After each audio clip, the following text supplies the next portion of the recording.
Assalamualaikum warahmatullahi taala wabarakatuh. Nanlun Amran Ali, asalun Kampung Lang, Kecamatan Darul Kamal, Aceh Besar. Lun mustahik penerima bantuan mesin kunci dari Baitul Mal Aceh.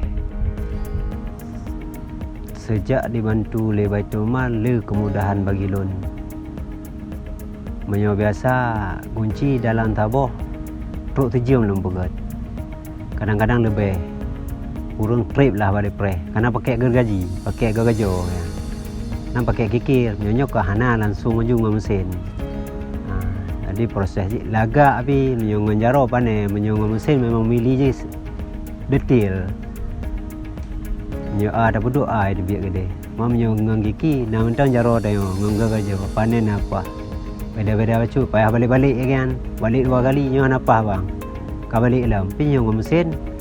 Waktu tahu kung jangka sorong pas hana selisih.